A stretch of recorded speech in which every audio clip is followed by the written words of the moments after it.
자, 우리 성도님들 한 주간 동안 잘 지내셨습니까? 오늘은 요한계시록 4장에 대해서 말씀드리겠습니다. 이 요한이 7교회의 환상을 본 후에 하늘로 올라갑니다. 이 하늘에서 소리가 나죠. 이리로 올라오라.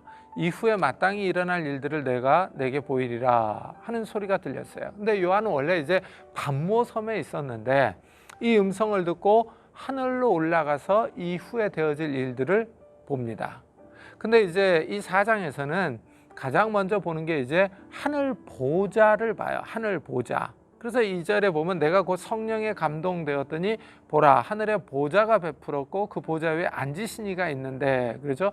여기 보니까 내가 성령에 감동되었더니, 그러죠? 이 성령에 감동되었다라는 말은 내가 성령 안에 있었다 이런 의미예요. 그러니까 성령의 능력으로 하늘로 올라가서 환상을 보는 거예요. 근데 이 환상을 보는데 하늘 보좌를 보는 거죠. 그래서 이 하늘 보좌 환상이 이 4장의 중심 주제입니다.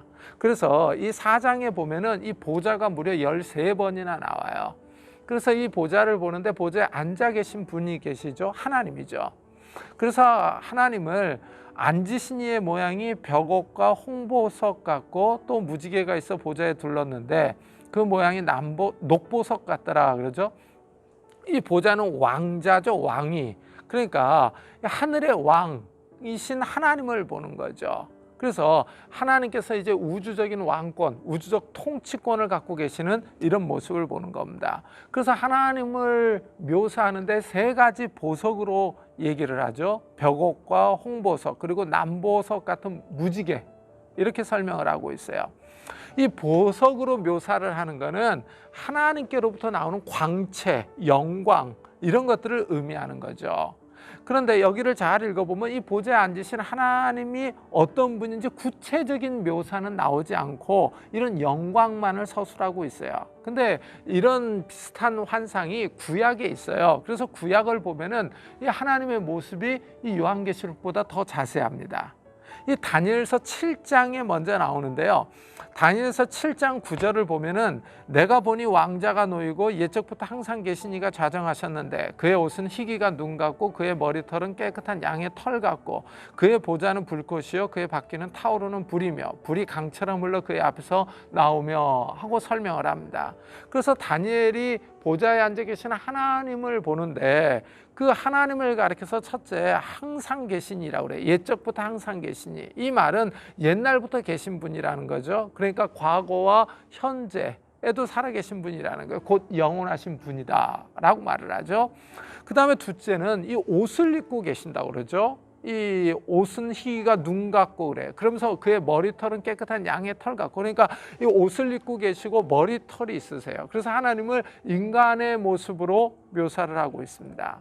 그 다음에 셋째는 이 보좌에서 불이 나온다고 그러죠. 그래서 그의 보좌는 불꽃이요 그의 바퀴는 타오르는 불이며 불이 강처럼 흘러 그의 앞에서 나오며 그러죠. 그래서 이 하나님이 앉아 계신 보좌를 설명하는데 불로서 설명을 하고 있는 이런 모습을 볼 수가 있습니다. 자, 이게 다니엘서 7장 내용이거든요. 근데 에스겔서 1장은 더 구체적으로 나와요. 그래서 에스겔서 1장 26절 28절을 보면요, 그 머리 위에 있는 궁창 위에 보좌의 형상이 있는데 그 모양이 남보석 같고 그 보좌의 형상 위에 한 형상이 있어 사람의 모양 같더라. 내가 보니 그 허리 위의 모양은 단새 같아서 그 속과 주위가 불 같고 내가 보니 그 허리 아래의 모양도 불 같아서 사방으로 광채가 나며 그 사방 광채의 모양은 비 오는 날 구름에 있는 무지개 같으니 이는 여호와의 영광의 형상의 모양이라. 그렇죠?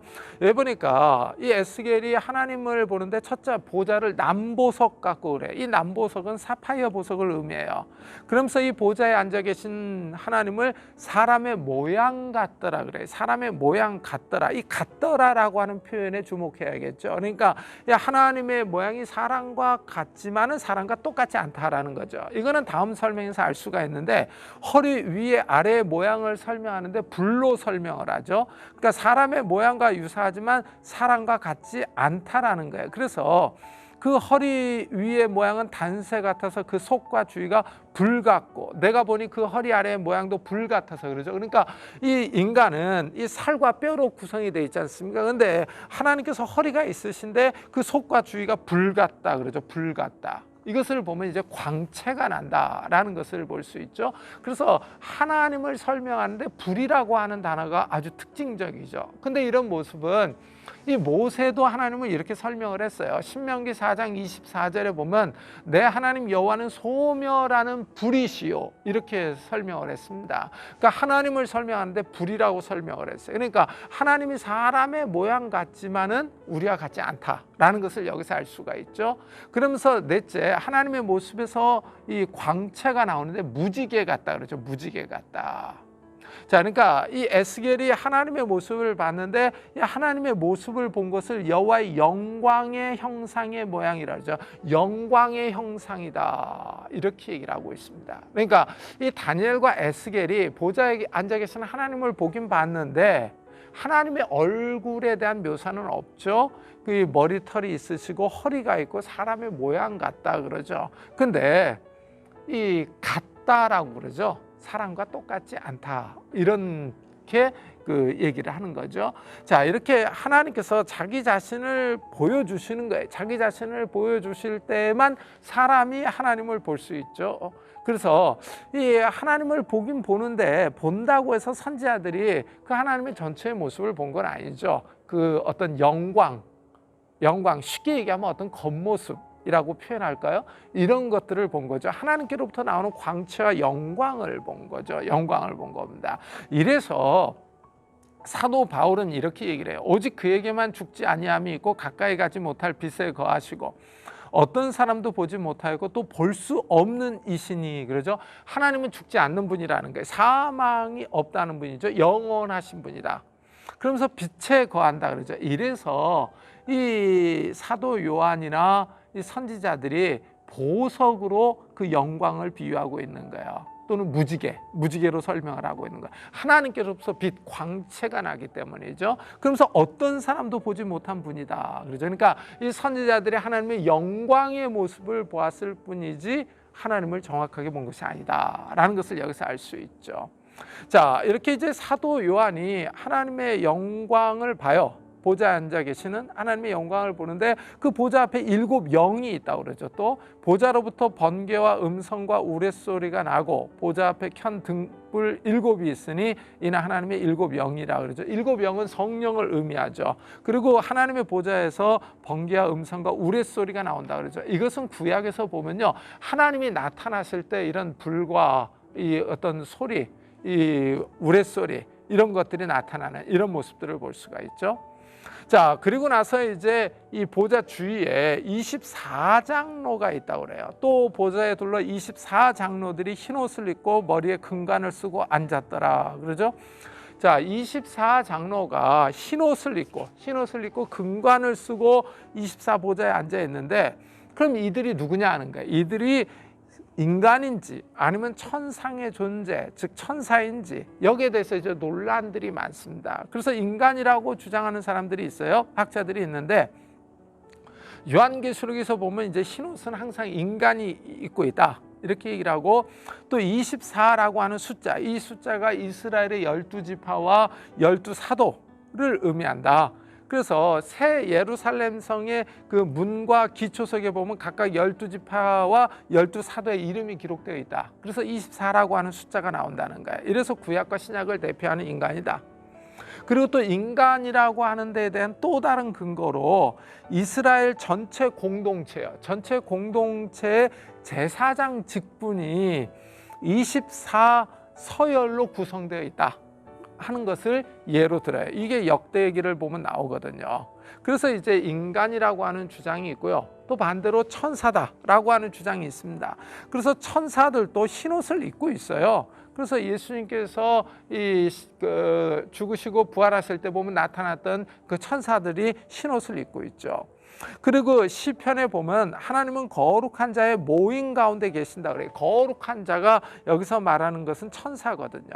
그래서 이 천사 가운데 계신다, 이렇게 시편은 얘기를 하고 있거든요.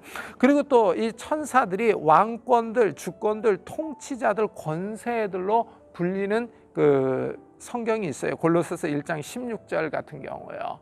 그래서 24장로가 천상의 존재들이다, 라고 주장을 하는 거예요. 그래서 이 두 주장이 이렇게 맞서고 있습니다. 근데 여기서 이제 요한계시록에서 24장로들의 역할이 있거든요. 그 역할을 살펴보면은 이들이 인간인지 이 하늘의 존재들인지를 알 수가 있어요.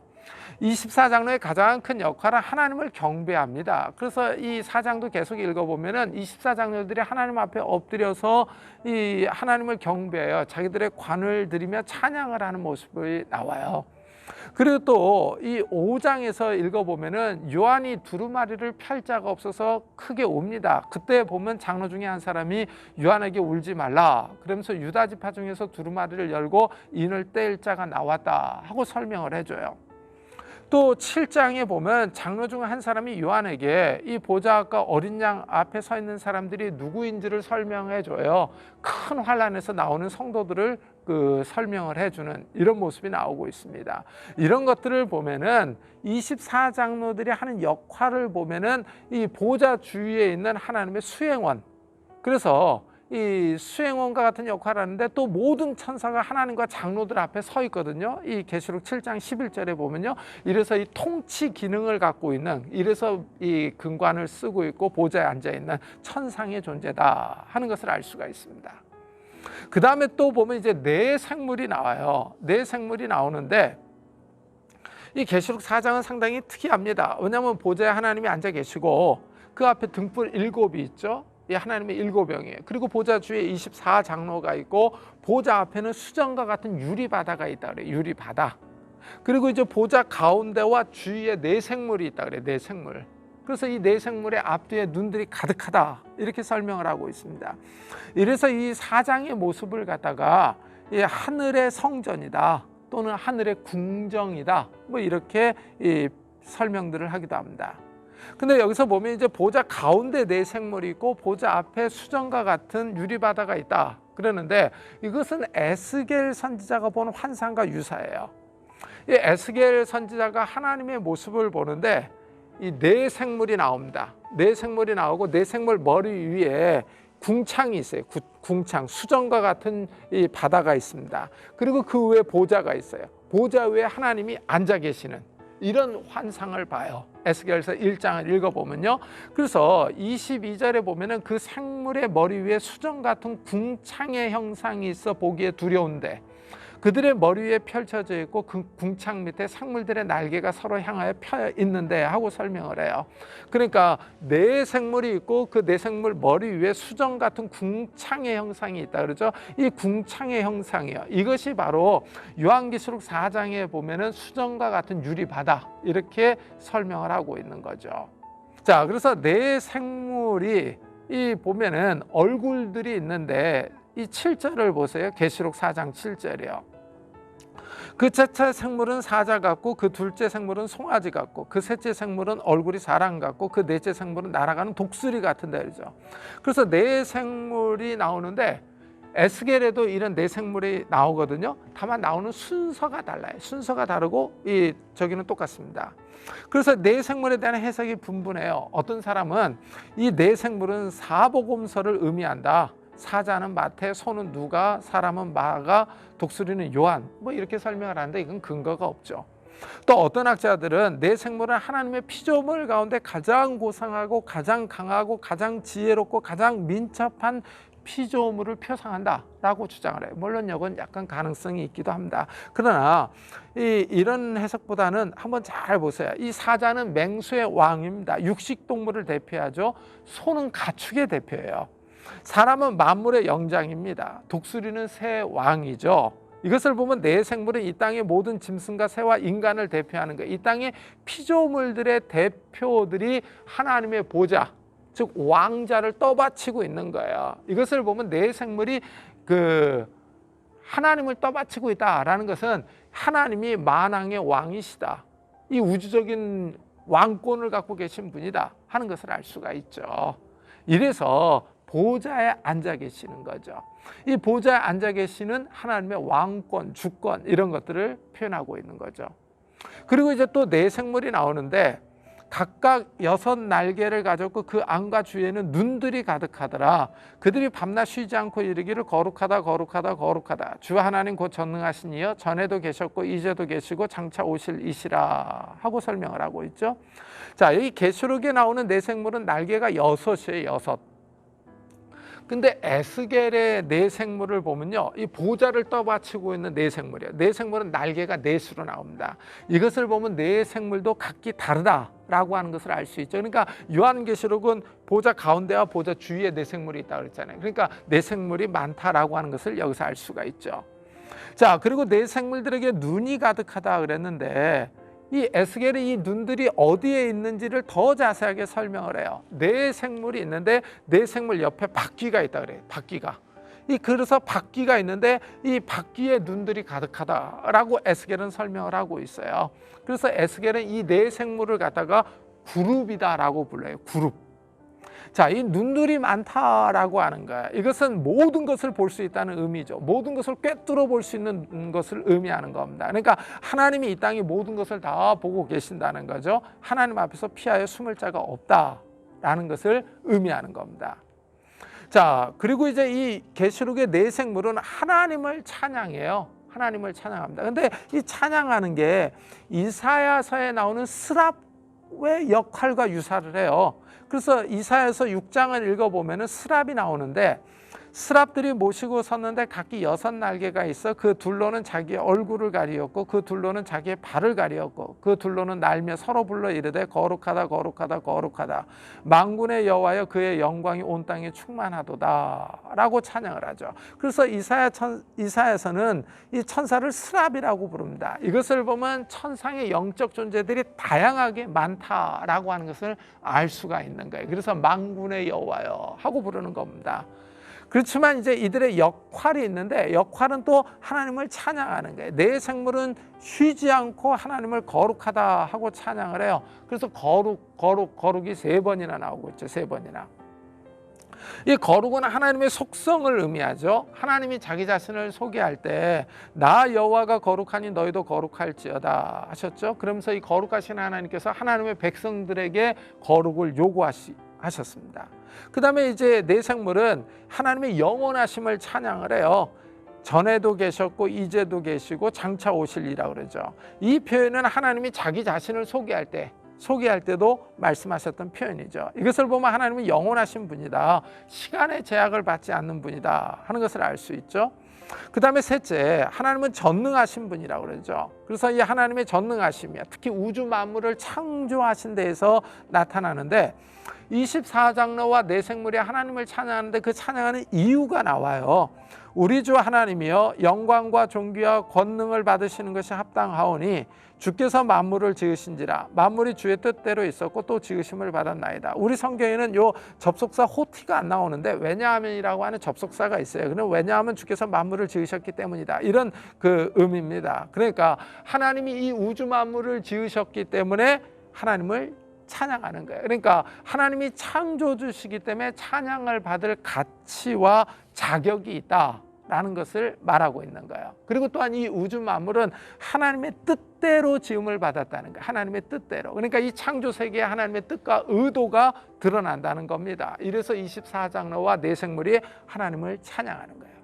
자, 이 4장에서 이제 이후에 마땅히 일어날 일들을 보여주시는데 먼저 이 보좌에 앉아 계신 하나님의 모습을 보는 거죠. 이 하나님께서 이 모든 것을 만드셨기 때문에 하나님께서 이 모든 역사의 진행 이런 것들을 쥐고 계신다는 거죠. 그래서 보좌에 앉아 계신 하나님이 이 역사를 주관하시며 운행하시며 섭리하신다는 거예요. 특별히 이 종말의 때 요한계시록에서 얘기하는 게 이제 종말 아닙니까? 이 종말의 때를 주관하시는 분이다 하는 것을 보여주는 겁니다. 근데 여기서 이제 주목해야 될 것이 24장로들과 네 생물과 천사들이 하나님을 찬양한다는 거죠. 이게 의미가 있겠죠. 그런데 요한계시록을 계속 읽어보면은 환난에서 구원받은 자들도 하나님을 찬양해요. 하나님과 어린 양을 찬양하는 모습이 계시록 7장 9절부터 14절에 나와요. 그러니까 우리들이 해야 할 가장 큰 일이 뭡니까? 하나님을 찬양하고 경배하는 거죠. 이래서 이사야 선지자는 이 백성은 내가 나를 위하여 지었나니 나를 찬송하게 하려 함이니라 하고 말하고 있죠. 우리가 코로나 바이러스 때문에 비대면 예배를 드리고 있는데 우리가 어려운 시대를 살아가는 건 분명합니다. 그렇지만은 우리가 해야 할 일은 구원받은 자들이 해야 할 우리의 반응, 하나님의 구원에 대한 인간의 반응은 찬양과 경배다라는 것을 잊지 마시고 하나님을 잘 예배하는 성도들이 되었으면 좋겠습니다.